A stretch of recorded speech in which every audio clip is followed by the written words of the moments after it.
Cristo, el fin de la ley. Porque el fin de la ley es Cristo, para justicia a todo aquel que cree. Romanos 10:4. Recordarán que el domingo pasado por la mañana hablamos de los días del Hijo del Hombre. Oh, que cada día de guardar, en el sentido más espiritual, fuera un día de ese tipo.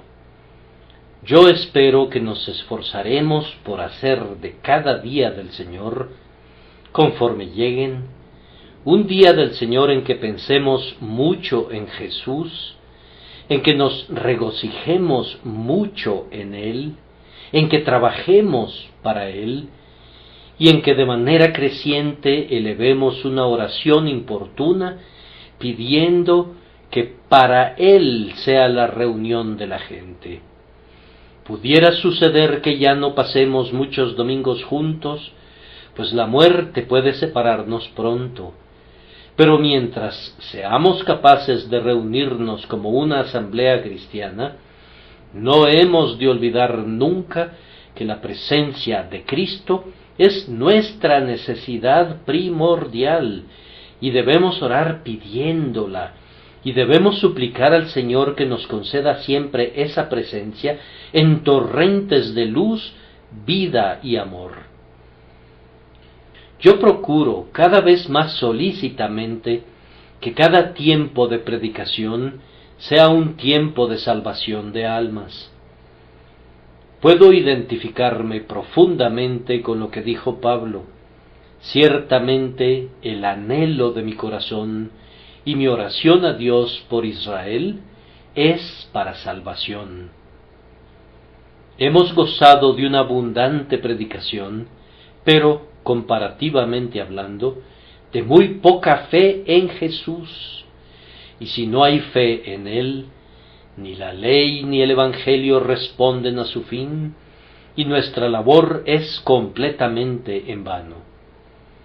Algunos de ustedes han oído y oído y oído repetidamente, pero no han creído en Jesús. Si no hubieran oído el Evangelio, no serían culpables de rechazarlo. ¿No han oído?, pregunta el apóstol. Sí, verdaderamente, pero aún así, no todos obedecieron al Evangelio. En el caso de muchas personas que amamos, hasta este preciso momento no ha habido una audición con el oído interior, ni ninguna obra de fe en el corazón. Queridos amigos, ¿ha de ser siempre así? ¿Cuánto tiempo ha de durar esto? ¿No habrá de venir pronto un fin a esta recepción de los medios externos, pero a este rechazo de la gracia interna? ¿Acaso tu alma no se acercará pronto a Cristo para una salvación presente? Despunta, despunta, oh día celestial, sobre los que están asentados en tinieblas, pues nuestros corazones sufren por ellos. La razón por la que muchos no vienen a Cristo no es porque carezcan hasta cierto punto de un serio interés, ni porque no sean precavidos, ni tengan deseos de ser salvados, sino porque no pueden aceptar la manera en que Dios salva. Tienen celo de Dios, pero no conforme a ciencia. Los encaminamos tanto con nuestra exhortación, que tienen deseos de obtener la vida eterna, pero no se han sujetado a la justicia de Dios. Observen que dice, no se han sujetado, pues se precisa de la sujeción. El hombre altivo quiere salvarse a sí mismo, cree que lo puede hacer, y no se dará la tarea mientras no descubra su propia impotencia a través de infelices fracasos. La salvación por gracia, que debe ser solicitada in forma pauperis, en carácter de indigencia, que debe ser pedida a la gracia libre e inmerecida como una bendición inmérita, eso es a lo que la mente carnal no quiere llegar en tanto que pueda evitarlo. Yo le suplico al Señor que obre de tal manera en algunos de ustedes que no puedan evitarlo. Y yo, mientras esta mañana procuro exponer a Cristo como el fin de la ley, he orado para que Dios bendiga la exposición para algunos corazones y les haga ver la obra de Cristo y percibir que es muchísimo mejor que cualquier cosa que ellos pudieran hacer, que puedan ver lo que Cristo consumó y que se cansen de lo que ellos mismos han procurado realizar durante tanto tiempo, pero que ni siquiera en este día han podido comenzar bien. Tal vez le agrade al Señor embelezarlos con la perfección de la salvación que es en Cristo Jesús. Como diría Bunyan, tal vez se les haga agua la boca, y una vez que se desarrolla un sagrado apetito, no tardará mucho tiempo para que disfruten el festín.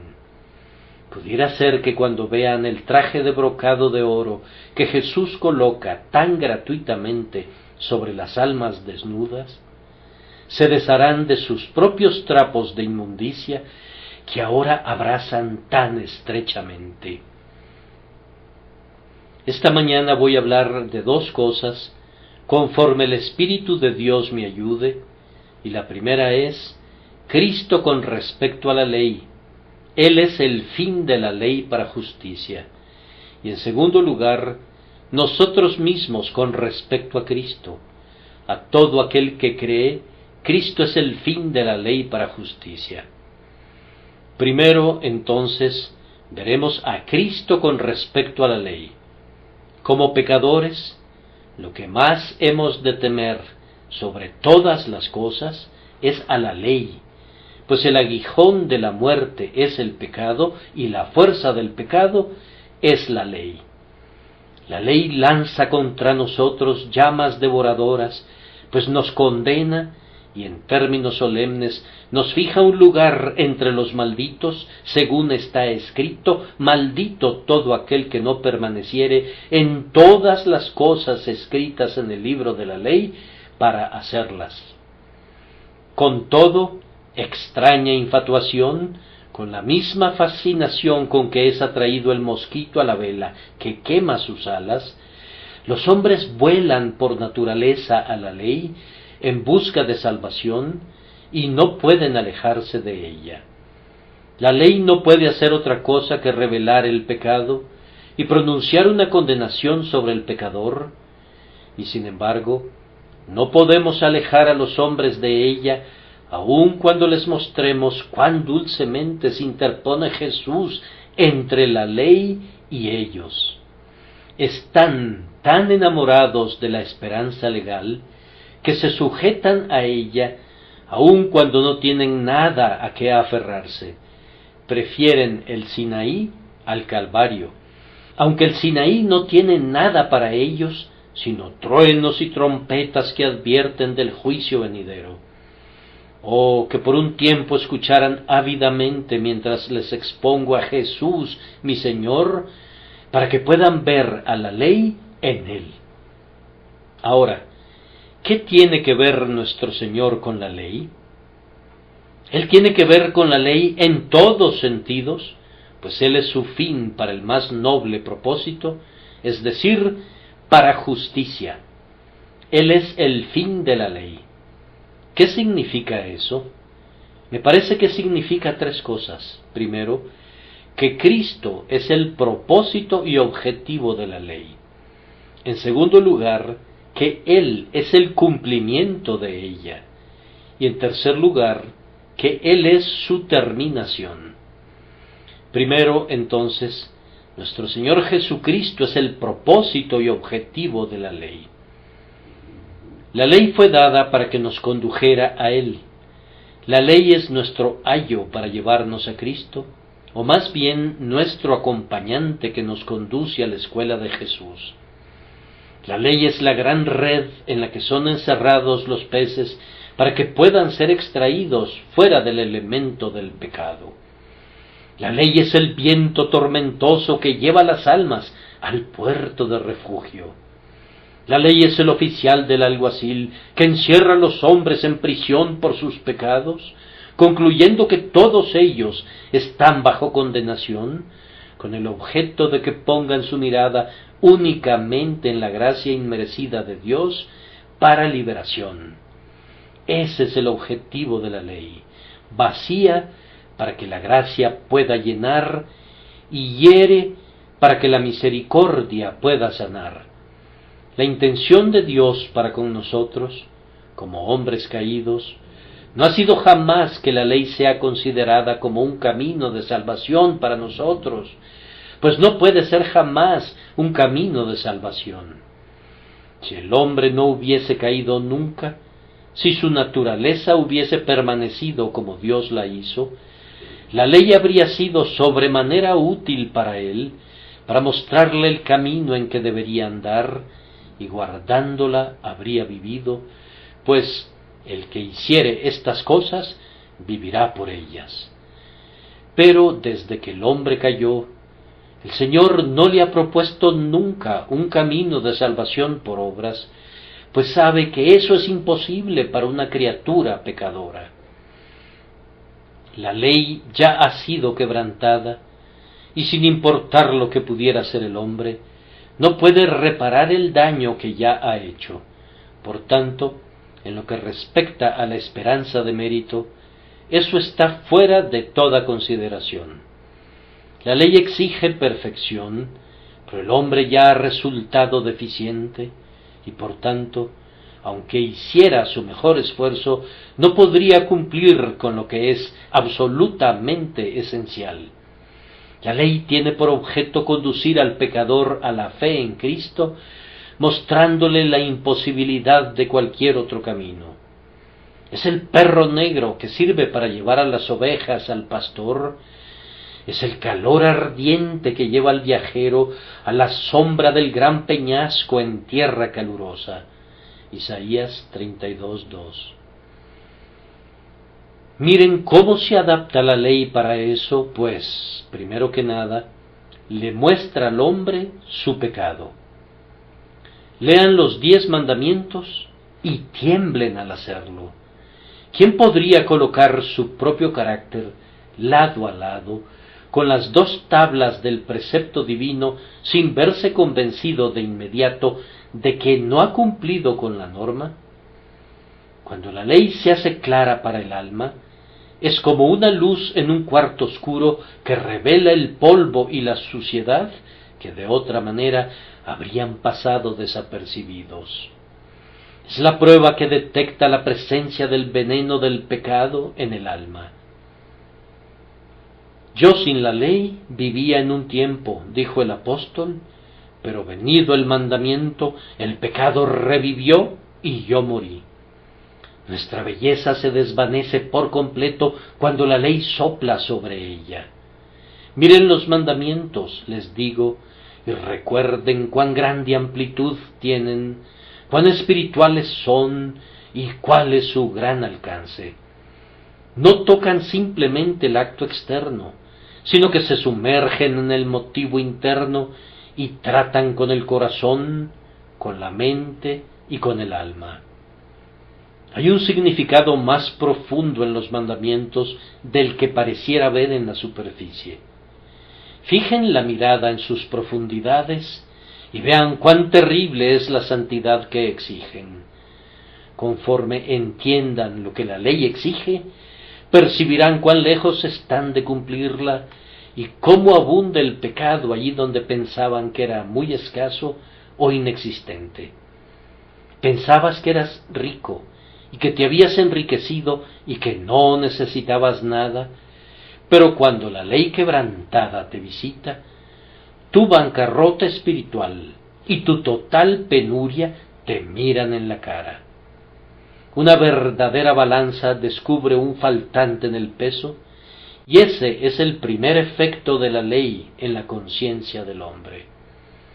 La ley también muestra el resultado y la maldad del pecado. Miren los tipos de la antigua dispensación mosaica y vean cómo tenían el propósito de conducir a los hombres a Cristo, haciéndoles ver su condición inmunda y su necesidad de una limpieza que sólo Él puede proporcionar. Cada tipo apuntaba a nuestro Señor Jesucristo. Si los hombres eran apartados por motivo de enfermedad o inmundicia, eran conducidos a ver cómo el pecado los separaba de Dios y de su pueblo. Y cuando eran llevados de regreso y eran purificados con ritos místicos en los que había lana escarlata e hisopo y cosas semejantes, eran conducidos a ver cómo podían ser restaurados únicamente por Jesucristo, el grandioso sumo sacerdote. Cuando el ave era sacrificada para que el leproso pudiera ser purificado, se exponía la necesidad de la purificación mediante el sacrificio de una vida. Cada mañana y cada tarde era inmolado un cordero para declarar la necesidad cotidiana del perdón si es que Dios ha de morar con nosotros. Algunas veces incurrimos en culpa por hablar demasiado acerca de la sangre.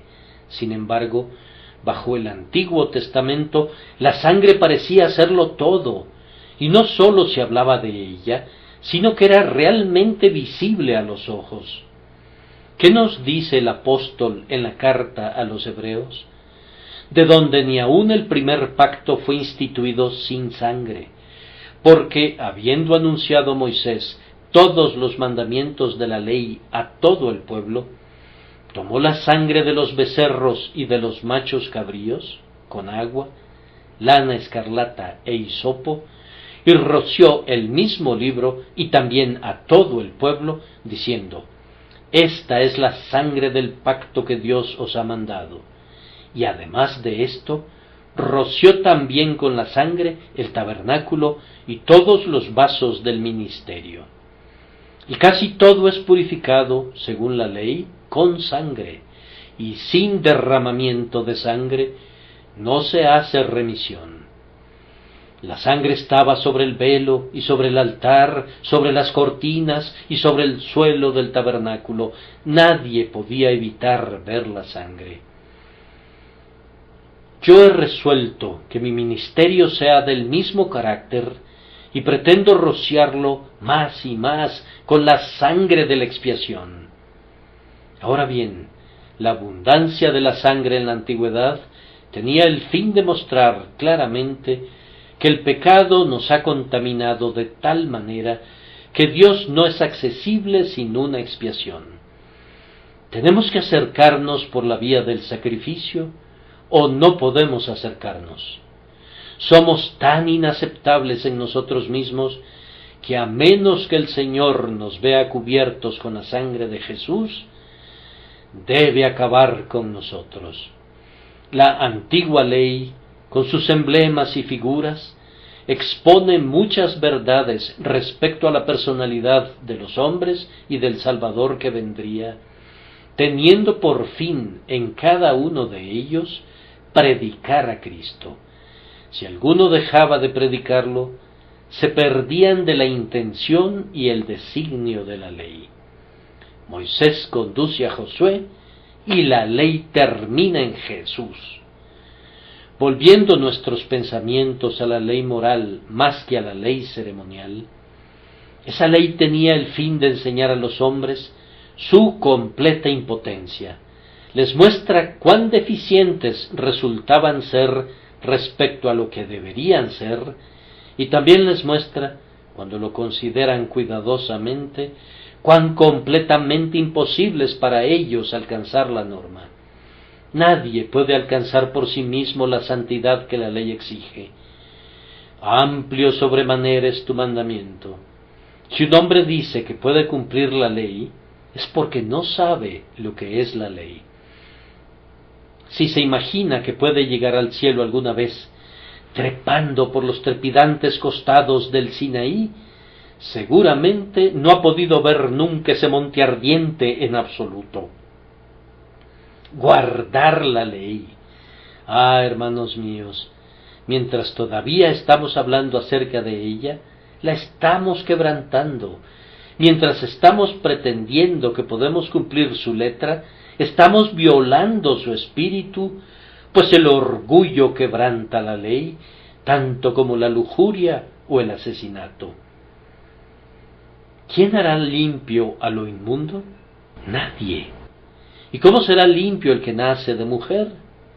No, alma, tú no puedes ayudarte a ti misma en este asunto, ya que sólo por la perfección tú puedes vivir por la ley, y como esa perfección es imposible, no puedes encontrar ayuda en el pacto de obras. En la gracia hay esperanza, pero como pago de una deuda, no hay ninguna esperanza, pues no ameritamos nada sino ira.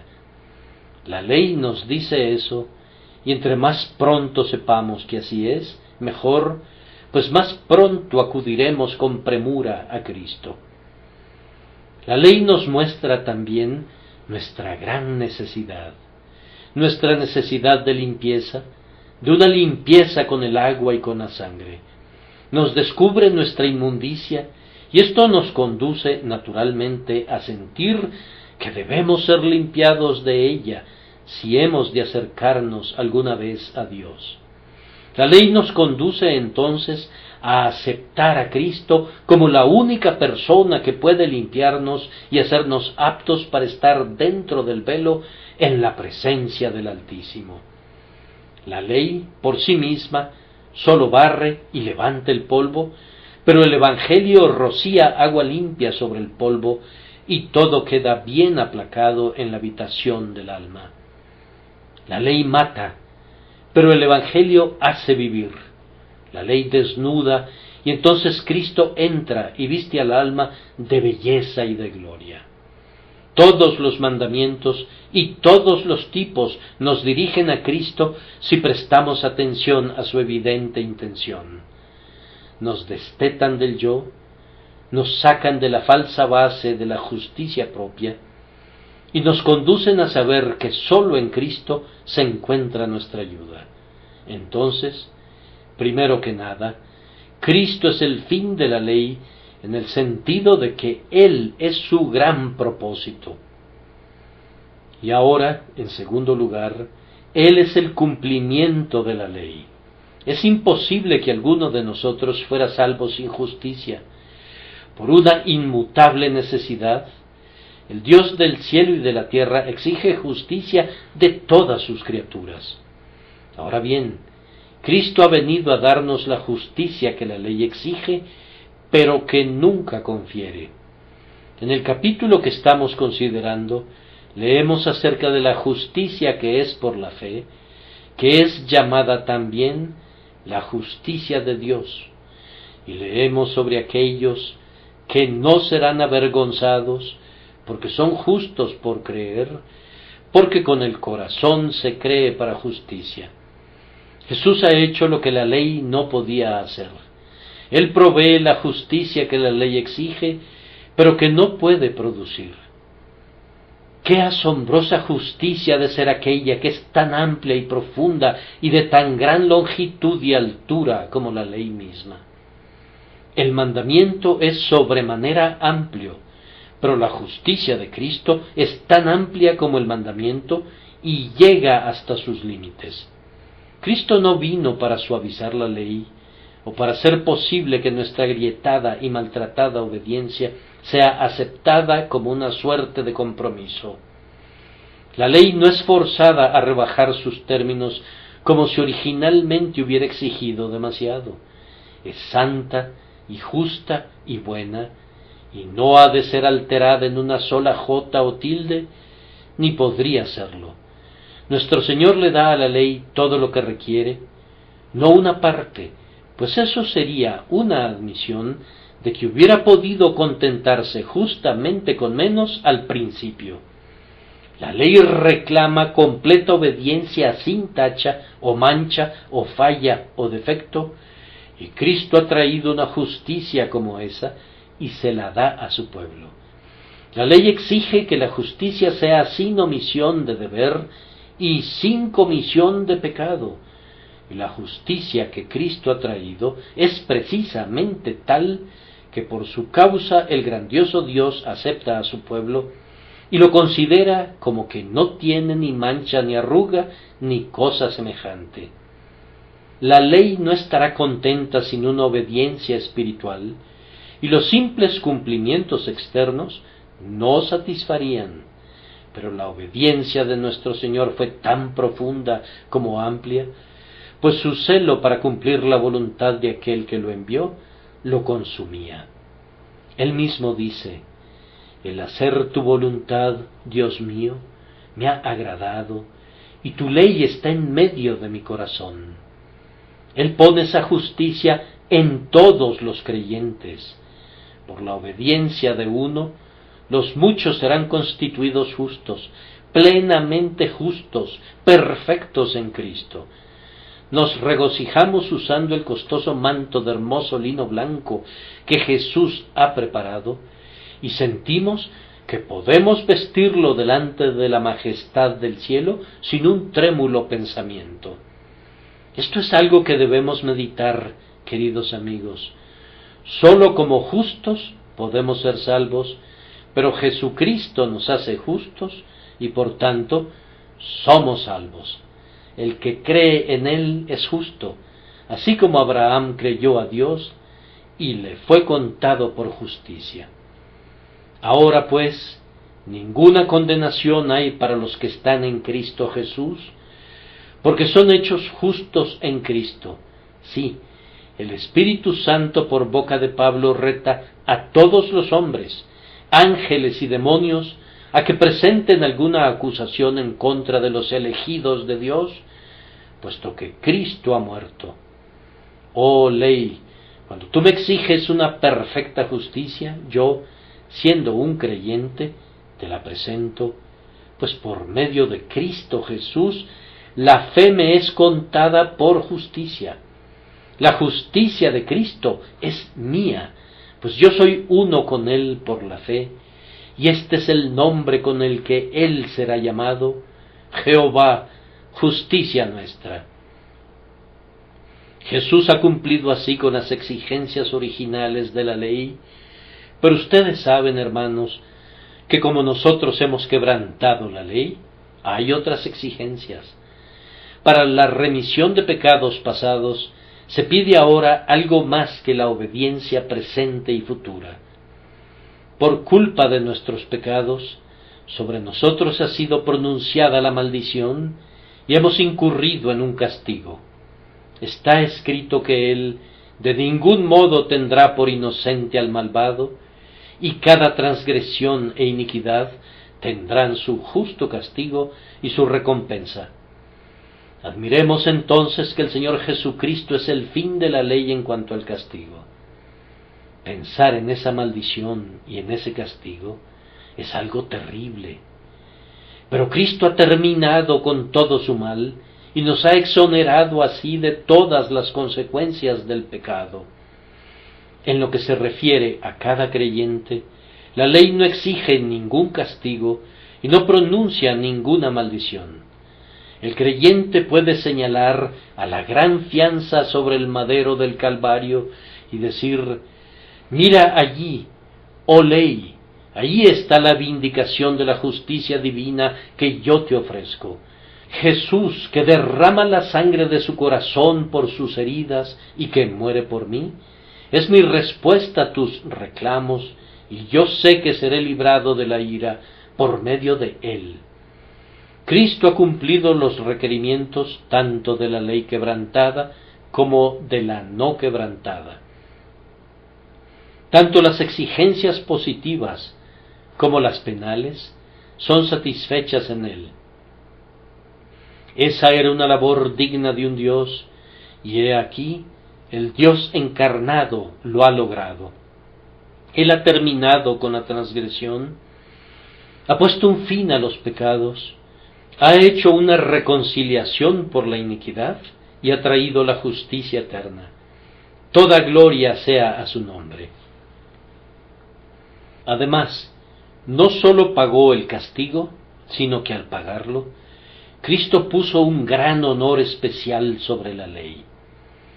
Me aventuro a decir que si toda la raza humana hubiera guardado la ley de Dios y ni uno solo la hubiera violado, la ley no estaría en una posición tan espléndida de honor como lo está hoy cuando el hombre Cristo Jesús, quien es también el Hijo de Dios, le ha rendido reverencia. En su vida, y más aún en su muerte, el propio Dios encarnado ha revelado la supremacía de la ley. Él ha mostrado que ni siquiera el amor o la soberanía pueden hacer a un lado a la justicia. ¿Quién dirá una palabra en contra de la ley a la cual se sometió el propio legislador? ¿Quién dirá ahora que es demasiado severa cuando el propio legislador se somete a sus castigos? Porque estaba en la condición de hombre y era nuestro representante, Dios exigió de su propio Hijo una obediencia perfecta a la ley, y el Hijo voluntariamente se sometió a ella, sin decir ni una sola palabra y sin hacer ninguna excepción a su tarea. Sí, tu ley es mi delicia, dice él, y demostró que lo era, rindiéndole homenaje a plenitud. Oh, la ley bajo la cual sirve Emanuel es asombrosa. Oh, ley sin igual cuyo yugo aun el Hijo de Dios no desdeña llevar, sino que estando resuelto a salvar a sus elegidos, nacido bajo la ley, vivió bajo la ley y murió bajo la ley, obediente hasta la muerte y muerte de cruz. La estabilidad de la ley ha sido también asegurada por Cristo. Lo único que puede permanecer es lo que demuestra ser justo, y Jesús ha demostrado que la ley es justa engrandeciéndola y haciéndola honorable. Él dice: no penséis que he venido para abrogar la ley o los profetas. No he venido para abrogar, sino para cumplir. Porque de cierto os digo que hasta que pasen el cielo y la tierra, ni una jota ni una tilde pasará de la ley, hasta que todo se haya cumplido. Tendré que mostrarles cómo él ha puesto un fin a la ley en otro sentido, pero en cuanto a la conciliación de los eternos principios del bien y del mal, la vida y la muerte de Cristo han logrado esto para siempre. Confirmamos la ley, dice Pablo, no invalidamos la ley por la fe. El propio Evangelio de la fe comprueba que la ley es santa y justa, pues el Evangelio en el que cree la fe no altera o reduce a la ley, sino que nos enseña cómo fue cumplida integralmente. Ahora la ley permanecerá firme por los siglos de los siglos, puesto que aún para salvar al hombre elegido, Dios no la altera. Él tenía un pueblo elegido, amado y ordenado para vida, y con todo no lo salvaría a costa de un principio de rectitud. Ellos eran pecadores, ¿y cómo podían ser justificados a menos que la ley fuera suspendida o cambiada?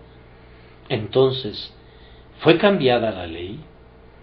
Parecía que así tenía que ser si el hombre iba a ser salvado, pero Jesucristo vino y nos mostró cómo la ley podía permanecer firme como una roca, y no obstante, los redimidos podían ser salvados justamente por la infinita misericordia. En Cristo vemos tanto la misericordia como la justicia brillando a plenitud, y no obstante, ninguna de las dos eclipsa a la otra en el más mínimo grado. La ley tiene todo lo que exigió jamás, tal como debía ser, y sin embargo, el Padre de todas las misericordias ve a todos sus elegidos salvados, tal como determinó que lo serían por medio de la muerte de su Hijo. De este modo he procurado mostrarles cómo Cristo es el cumplimiento de la ley de manera integral. Y ahora, en tercer lugar, Él es el fin de la ley en el sentido de que Él es su terminación. Él ha terminado con la ley en dos sentidos. Primero que nada, su pueblo no está bajo la ley como un pacto de vida. No estamos bajo la ley, sino bajo la gracia. El antiguo pacto, según estuvo vigente con el padre Adán, era: haz esto y vivirás. Adán no guardó el mandato y en consecuencia no vivió, ni tampoco vivimos nosotros en él, puesto que todos morimos en Adán. El antiguo pacto fue quebrantado y por esa razón todos quedamos condenados, pero ahora, habiendo sufrido la muerte en Cristo, ya no estamos más bajo el pacto, sino que estamos muertos para él. Hermanos, en este momento, aunque nos regocijamos haciendo buenas obras, no buscamos la vida por medio de ellas, no esperamos obtener el favor divino por nuestra propia bondad, y ni siquiera esperamos mantenernos en el amor de Dios por algún mérito nuestro, siendo elegidos no por nuestras obras, sino según el puro afecto de su voluntad eterna, siendo llamados no por obras, sino por el Espíritu de Dios, deseamos continuar en esta gracia y no regresar más a la servidumbre del antiguo pacto. Puesto que hemos depositado nuestra confianza en una expiación provista y aplicada por gracia, por medio de Cristo Jesús, ya no somos más esclavos, sino hijos. No obramos para ser salvos, sino que ya somos salvos, y estamos obrando porque somos salvos. Ni lo que hacemos, y ni siquiera lo que el Espíritu de Dios obra en nosotros, es para nosotros el fundamento y la base del amor de Dios por nosotros, puesto que Él nos amó desde el principio porque quiso amarnos, indignos como éramos. Y Él nos ama aún en Cristo y nos mira no como somos en nosotros mismos, sino como somos en Él, lavados en su sangre y cubiertos con su justicia. Ustedes no están bajo la ley. Cristo los ha sacado de la esclavitud servil de un pacto condenatorio y los ha hecho recibir la adopción de hijos, de tal manera que ahora claman: Abba, Padre. Además, Cristo ha terminado con la ley, pues ya no estamos más bajo su maldición. La ley no puede maldecir a un creyente, pues no sabe cómo hacerlo. Lo bendice, sí, y será bendecido, pues como la ley exige justicia, y mira al creyente en Cristo y ve que Jesús le ha dado toda la justicia que exige, la ley está obligada a pronunciarlo bendecido. Bienaventurado aquel cuya transgresión ha sido perdonada y cubierto su pecado. Bienaventurado el hombre a quien Jehová no culpa de iniquidad, y en cuyo espíritu no hay engaño. Oh, el gozo de ser redimidos de la maldición de la ley por Cristo, quien fue hecho por nosotros maldición. Como está escrito: maldito todo el que es colgado en un madero. Hermanos míos, ¿entienden el dulce misterio de la salvación? ¿Han visto alguna vez a Jesús ocupando el lugar de ustedes para que ustedes pudieran ocupar su lugar? Cristo fue acusado, y Cristo fue condenado, y Cristo fue llevado a la muerte, y Cristo fue herido por el Padre hasta la muerte, y por esa razón ustedes son absueltos, justificados y librados de la maldición, porque la maldición se ha cumplido en su Redentor. Ustedes son admitidos a disfrutar de la bendición, porque la justicia que era suya ha sido transferida ahora a ustedes, para que puedan ser bendecidos por el Señor por todos los siglos. Triunfemos y regocijémonos en esto perennemente. ¿Por qué no habríamos de hacerlo?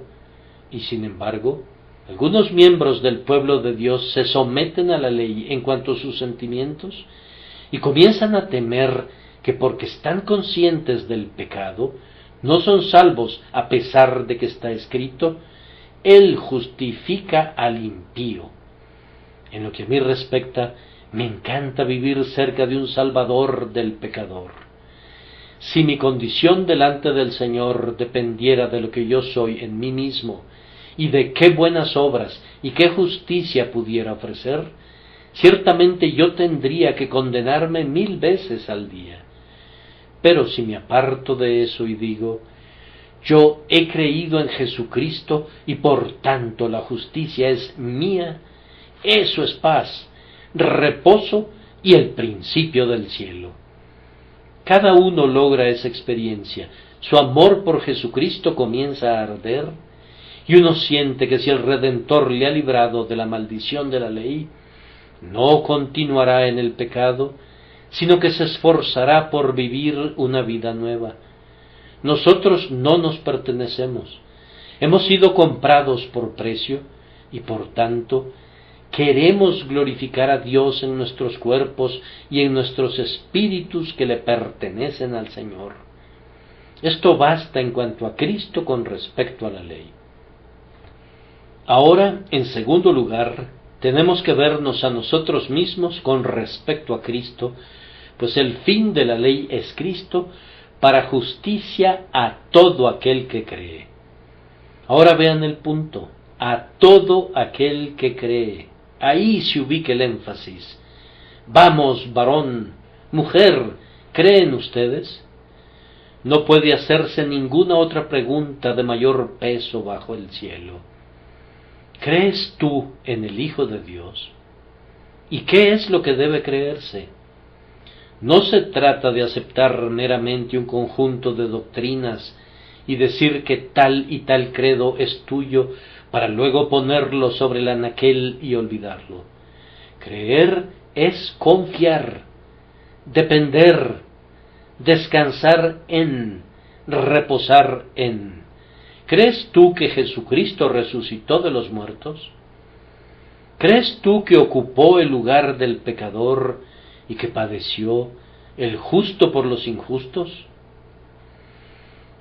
¿Crees que puede salvar perpetuamente a los que por él se acercan a Dios? ¿Y pones tú, por tanto, todo el peso y el énfasis de la salvación de tu alma en él y únicamente en él? Entonces Cristo es el fin de la ley para justicia para ti y tú eres justo. Si tú crees, estás vestido con la justicia de Dios. No sirve de nada presentar ninguna otra cosa si no crees, pues nada servirá. Si la fe está ausente, falta lo esencial. Puedes juntar sacramentos, oraciones, lecturas de la Biblia, oír el Evangelio y apilarlos hasta las estrellas y convertirlos en una montaña gigantesca como el Alto Olimpo, pero todo eso es mera paja si la fe no está allí. Que creas o que no creas es lo que debe decidir el asunto. ¿Buscas la justicia en Jesús y lejos de tu yo? Si lo haces, Él es el fin de la ley para ti. Ahora observen que no se hace ninguna pregunta en cuanto al carácter previo, pues está escrito, el fin de la ley es Cristo para justicia a todo aquel que cree. Pero, Señor, este hombre era un perseguidor y un abusivo antes que creyera, se enfurecía y despotricaba contra los santos, los arrastraba a prisión y buscaba su sangre. Sí, querido amigo, y ese es precisamente el hombre que escribió estas palabras, inspirado por el Espíritu Santo, el fin de la ley es Cristo, para justicia a todo aquel que cree. Entonces, si me dirijo a alguien en esta mañana cuya vida ha sido contaminada con todo pecado y manchada con toda transgresión que podamos concebir, yo le digo a tal persona que recuerde que todo pecado y blasfemia será perdonado a los hombres. Si tú crees en el Señor Jesucristo, tus iniquidades son borradas, pues la sangre de Jesucristo, el amado Hijo de Dios, nos limpia de todo pecado. Esta es la gloria del Evangelio, que es un Evangelio para el pecador, buenas nuevas de bendición, no para quienes están sin pecado, sino para quienes lo confiesan y lo abandonan. Jesús vino al mundo no para recompensar a los que no tienen pecado, sino para buscar y salvar lo que se había perdido. Y aquel que estando perdido y estando lejos de Dios, se acerca a Dios por Cristo y cree en Él, encontrará que Él confiere la justicia al culpable. Él es el fin de la ley para justicia para todo aquel que cree, y por tanto lo es para la pobre ramera que cree, para el borracho de muchos años que cree, para el ladrón y para el mentiroso y para el burlador que creen, y para los que anteriormente se desbocaban en el pecado, pero que ahora se apartan del pecado para confiar en él. Pero no sé si deba mencionar casos como esos. Para mí el hecho más maravilloso es que Cristo es el fin de la ley para justicia para mí, pues yo creo en Él. Yo sé a quién he creído y estoy seguro de que es poderoso para guardar mi depósito para aquel día. Otro pensamiento que surge del texto es que no se dice nada a modo de calificación en cuanto a la fuerza de la fe. Él es el fin de la ley para justicia para todo aquel que cree, ya sea para poca fe o gran corazón. Jesús protege la retaguardia así como la vanguardia. No hay diferencia entre un creyente y otro en cuanto a la justificación. En tanto que haya un vínculo entre Cristo y tú, la justicia de Dios es tuya. El eslabón pudiera ser tan tenue como una telilla, como un hilo de araña de fe trémula, pero si va directamente desde el corazón hasta Cristo, la gracia divina puede fluir y fluirá a lo largo del hilo más delgado. Es maravilloso ver cuán fino puede ser el alambre que transmite el fluido eléctrico. Pudiéramos necesitar un cable para transmitir un mensaje a través del mar, pero eso es sólo para la protección del alambre. El alambre que realmente transporta el mensaje es una cosa muy delgada. Aunque tu fe fuera del tipo del grano de mostaza, aunque fuera algo que sólo toca trémulamente el borde del manto del Salvador, basta con que digas: Señor, creo, ayuda a mi incredulidad. Con sólo que fuese la fe de Pedro al momento de hundirse, o la de María en su llanto, con todo, si fuera fe en Cristo, Él será el fin de la ley para justicia para ti, de la misma manera que lo fue para el primero de los apóstoles. Si esto es así, entonces, queridos amigos, todos los que creemos somos justos. Creyendo en el Señor Jesucristo hemos obtenido la justicia que aquellos que siguen las obras de la ley desconocen por completo. No hemos sido santificados completamente. Ojalá hubiéramos sido santificados. Aunque lo odiamos, no estamos libres de pecado en nuestros miembros. Pero aún así, a pesar de todo eso, somos verdaderamente justos a los ojos de Dios, y siendo hechos idóneos por la fe, tenemos paz con Dios. Vamos, miren a lo alto, ustedes, creyentes que están agobiados con un sentido de pecado. Mientras se disciplinan y lamentan su pecado, no duden de su Salvador, ni cuestionen su justicia. Ustedes están negros, pero no se detengan allí, antes bien prosigan a decir como lo hizo la esposa: morena soy, pero codiciable. Aunque en nosotros mismos somos deformes y negros, tal como se ven las tiendas de Cedar, con todo, cuando nos vestimos con tu hermosura, somos bellos como los atrios de Salomón. Ahora observen que el contexto de nuestro texto nos asegura que siendo justos, somos salvos, pues, ¿qué dice ahí? Si confesares con tu boca que Jesús es el Señor, y creyeres en tu corazón que Dios le levantó de los muertos, serás salvo. El que es justificado es salvado, pues si no, ¿cuál sería el beneficio de la justificación? Sobre ti, oh creyente, Dios ha pronunciado el veredicto de salvado y nadie lo revertirá. Eres salvado del pecado y de la muerte y del infierno. Eres salvado aún ahora con una salvación presente, quien nos salvó y llamó con llamamiento santo. Siente el embelesamiento por ello en esta hora. Amados, ahora somos hijos de Dios. Y ahora habré concluido una vez que haya dicho justo esto. Si alguien aquí presente piensa que puede salvarse a sí mismo y que su justicia propia le bastará delante de Dios, yo le rogaría encarecidamente que no insulte a su Salvador. Si tu justicia propia basta, entonces, ¿por qué vino Cristo aquí para cumplir una?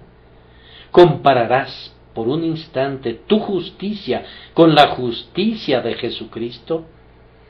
¿Qué semejanza hay entre tú y Él? Tanta como la que hay entre una hormiga y un arcángel. Es más, ni siquiera como esa. Tanta como la que hay entre la noche y el día, como la que hay entre el infierno y el cielo.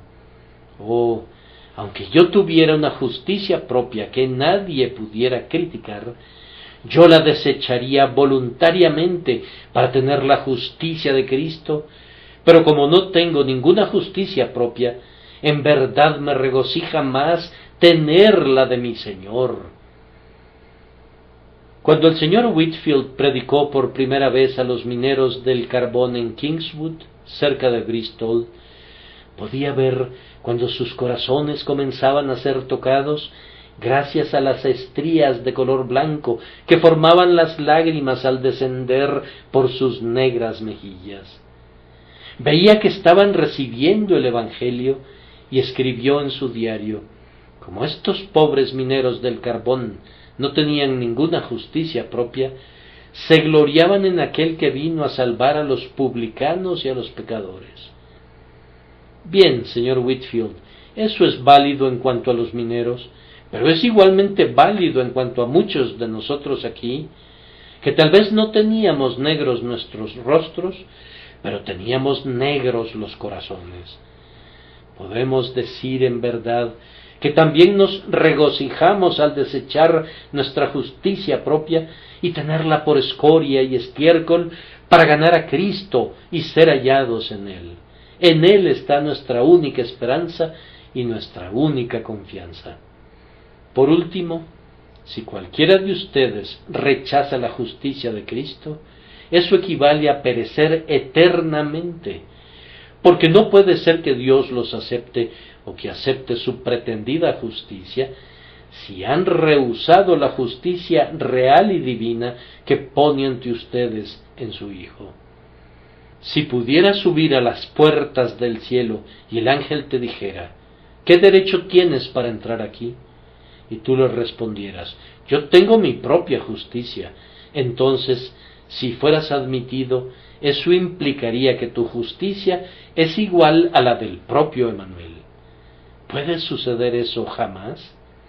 ¿Piensas que Dios va a permitir alguna vez que sea sancionada una mentira tal? ¿Dejará que una justicia falsa de un pobre pecador desgraciado pase como legítima lado a lado con el oro fino de la perfección de Cristo? ¿Por qué fue llenada la fuente con sangre si no necesitas ser lavado? ¿Acaso es Cristo una superfluidad? Oh, no puede ser. Tienes que tener la justicia de Cristo o serás injusto, y siendo injusto, no serás salvado, y no siendo salvado, has de permanecer perdido por los siglos de los siglos. ¿Cómo? ¿Acaso todo se reduce a que debo creer en el Señor Jesucristo para justicia y debo ser hecho justo por medio de la fe? Sí, así es. En eso consiste todo. ¿Cómo? ¿Debo confiar únicamente en Cristo y entonces puedo vivir como yo quiera? No puedes vivir en pecado después de haber confiado en Jesús, pues el acto de la fe conlleva un cambio de naturaleza y una regeneración de tu alma. El Espíritu de Dios que te conduce a creer también cambiará tu corazón. Hablaste de vivir como se te antoje, Pero entonces querrás vivir de manera muy diferente a como lo haces ahora. Cuando creas, odiarás las cosas que amabas antes de tu conversión y amarás las cosas que odiabas. Ahora tú estás tratando de ser bueno y experimentas grandes fracasos porque tu corazón está alejado de Dios. Pero una vez que hayas recibido la salvación por medio de la sangre de Cristo, tu corazón amará a Dios y entonces guardarás sus mandamientos que ya no serán onerosos para ti. Lo que tú necesitas es un cambio de corazón y no lo tendrás nunca excepto por medio del pacto de gracia. En el antiguo pacto no hay ni una sola palabra acerca de la conversión. Para eso tenemos que mirar al nuevo pacto y esto es lo que dice: esparciré sobre vosotros agua limpia, y seréis limpiados de todas vuestras inmundicias, y de todos vuestros ídolos os limpiaré. Os daré un corazón nuevo, y pondré espíritu nuevo dentro de vosotros, y quitaré de vuestra carne el corazón de piedra, y os daré un corazón de carne, y pondré dentro de vosotros mi espíritu, y haré que andéis en mis estatutos, y guardéis mis preceptos, y los pongáis por obra. Esta es una de las más grandes promesas del pacto, y el Espíritu Santo la cumple en los escogidos. Oh, que el Señor los persuada tiernamente a creer en el Señor Jesucristo, y esa promesa y todos los otros compromisos del pacto serán cumplidos en tu alma. Que el Señor los bendiga. Espíritu de Dios, envía tu bendición sobre estas pobres palabras mías, por nuestro Señor Jesucristo. Amén.